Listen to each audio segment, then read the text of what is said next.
J'ai cette image dans ma tête qui ne veut pas partir. Et c'est encore pire depuis que j'ai appris que la série JoJo's Bizarre Adventure revenait pour une 5e saison. Stone Ocean. Salut à tous, c'est Vince alias AmerGame et on se retrouve aujourd'hui pour parler de la 6e partie du manga de JoJo's Bizarre Adventure, manga de Hirohiko Araki. Bon, évidemment, je suis là pour vous parler de la série animée adaptée par David Productions pour une 5e saison et non 6e parce que rappelons que la première saison compilait les 2 premiers arcs et c'est dispo sur Netflix avant de passer à la télévision japonaise. Un très grand privilège que n'ont pas eu les autres saisons pour une raison mystérieuse puisqu'on ne retrouve que les 2 premières sur Netflix. Bizarre, hein, mais bon, évidemment, je pense que c'est un problème qui vient des droits. Peut-être que d'autres pays peuvent bénéficier de la série en entière, et peut-être qu'au moment où je parle, Netflix a republié toutes les anciennes saisons. En tout cas, voilà, rapide tour d'horizon sur mon point de vue par rapport à JoJo. On a commencé avec une courte première saison qui compilait 2 arcs différents, Phantom Blood et Battle Tendency. Faut comprendre que cette série, ça fait très longtemps, mais vraiment très longtemps que j'ai prévu de la regarder. Tout le monde m'en parlait, mais pour ma part, je m'y suis mis très tardivement à l'annonce de l'arrivée de la nouvelle saison Stone Ocean. Stone Ocean, voilà, on va le prononcer à la française plutôt. Et quand j'ai commencé, je me suis dit, tiens, c'est drôle, c'est fun, il y a vraiment une espèce de grosse caricature à la Stallone, mais également un énorme côté dérangeant et malsain à la Bob l'éponge,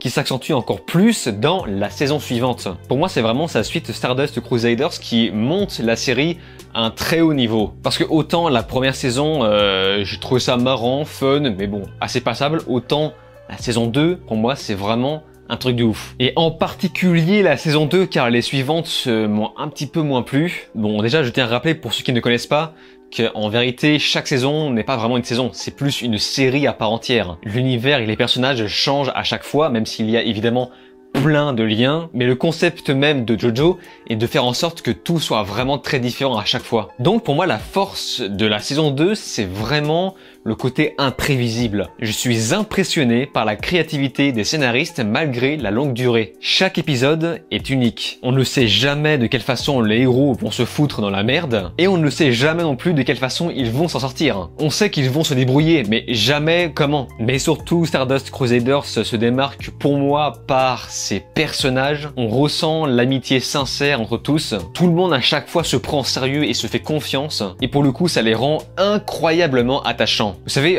la droiture de leur amitié n'est jamais désamorcée par des vannes nulles à la Marvel. C'est ce que j'appelle l'honneur à la japonaise. Cette saison nous apprend aussi que ce qui compte, ce n'est pas l'arrivée, mais bien sûr le voyage et les moments passés entre potes. Et là, je vois sur mes notes alerte gros réac, puisque j'ai marqué que pour moi, cette saison est un peu les derniers bastions des séries avec des couilles. L'époque où on pouvait encore se permettre d'être un gros beauf, et ce, en plein air de la cancel culture. Et sans déconner, à la fin est tellement émouvante que j'ai eu envie de chialer tellement que je me suis dit que c'est révolu cette époque, c'est fini maintenant. On vit dans un monde tellement aseptisé où les dislikes ont été retirés sur YouTube en plus, que voir ça me rafraîchit beaucoup. Ce qui n'a pas été tout à fait le cas de Diamond is Unbreakable. Alors comme je vous le disais, je suis un peu moins fan de la suite à partir de la saison 3. On dirait qu'ils ont essayé de reproduire à peu près la même chose que la saison précédente, mais sans le côté aventure road trip. Ce qui la rend, pour moi, mais un peu plus fouillis, avec des enjeux pas très clairs, sans réel fil rouge, avec des personnages très dispatchés, même si bon,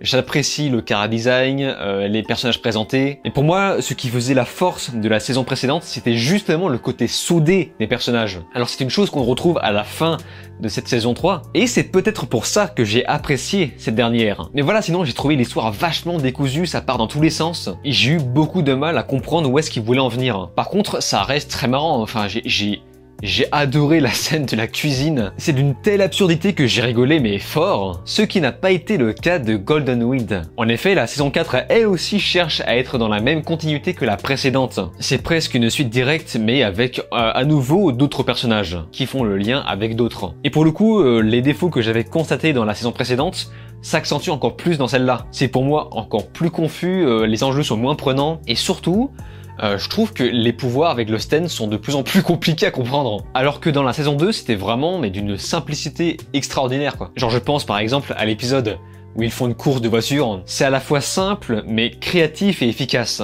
La saison 4, elle, ne m'a pas fait rire, je trouve qu'ils sont trop sérieux, mais par contre, visuellement, c'est époustouflant, hein, soyons honnêtes. Le chara-design, les environnements, les couleurs, les musiques aussi, même si, encore une fois, je retiens surtout les musiques de la saison 2. L'OST de la saison 2, pour moi, est extraordinaire. À écouter et à réécouter. Donc voilà, forcément, j'ai commencé à décrocher la série de plus en plus, même si ça restait quand même très bien, hein. Donc c'est pour ça, forcément, j'étais très curieux de voir ce qu'allait donner cette nouvelle saison Stone Ocean.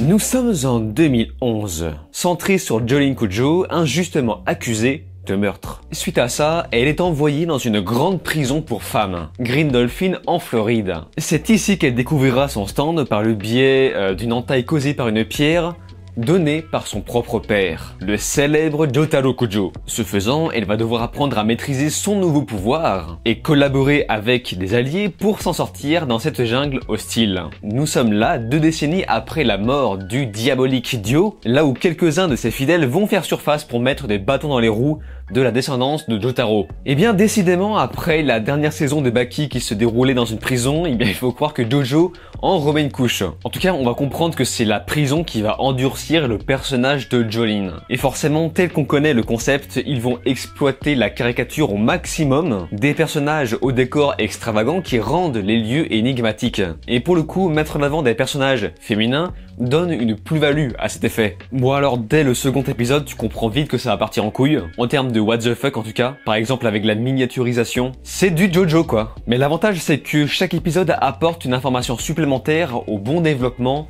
des personnages. Même si ça reste complexe au niveau de la compréhension des stratégies de combat avec les pouvoirs, les différents pouvoirs, les scènes, mon cerveau a un peu explosé, je l'avoue. Autrement, petite partie spoilers, rassurez-vous, je mets le timer à côté. Il fallait que je vous parle d'un élément où j'ai retenu mon souffle, évidemment le fait que Jotaro meurt. Et sur le coup, ça ne m'a point fait plaisir. Après tout ce qu'il a vécu, notamment avec son combat contre Dio, je me suis dit que ça serait complètement con de crever comme une vieille chaussette comme ça.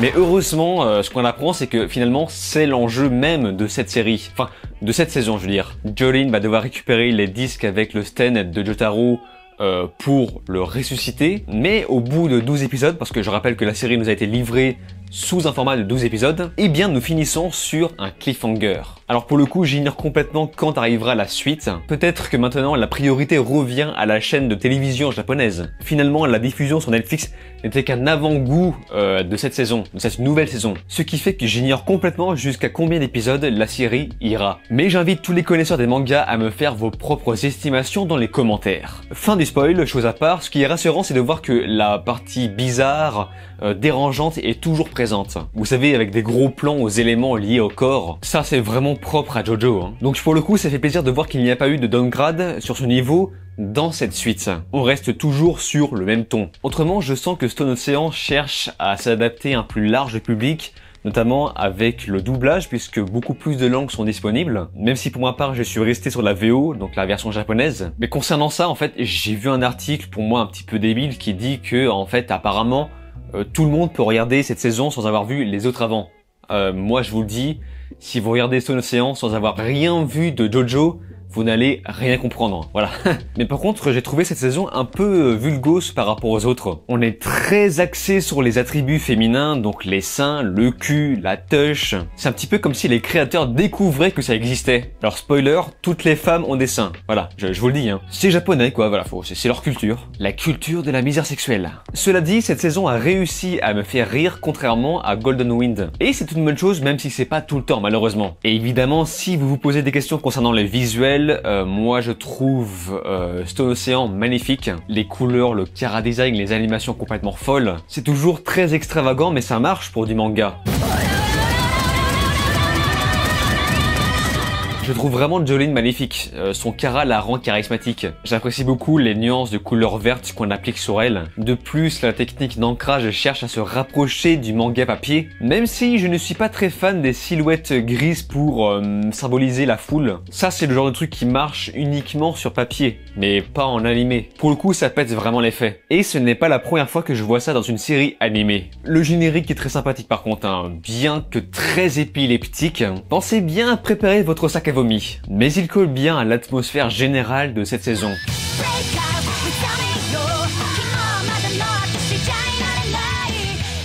D'ailleurs, il y a également de nouvelles musiques, mais aucune n'est vraiment restée. Donc voilà, Stone Ocean reste agréable à regarder, mais bordel, on est tellement loin de Stardust Crusaders. Pour moi, aucune autre saison n'a su la surpasser. Après, voilà, attendons de voir ce que proposera la suite de Stone Ocean. Peut-être que l'épicness va monter, on peut être surpris par tout et n'importe quoi. Surtout venant de Jojo qui part vraiment en couille et qui est quand même une série relativement imprévisible. Donc voilà, de votre côté, si vous avez des avis à me donner sur cette nouvelle saison, n'hésitez pas à m'en faire part dans les commentaires, car comme d'habitude, je lis quasiment tout le monde. Sur ce, on se laisse ici, n'oubliez pas de vous abonner à ma chaîne YouTube, cliquez sur la cloche, likez, partagez et de regarder mes autres vidéos. Je vous dis alors ciao et à la prochaine.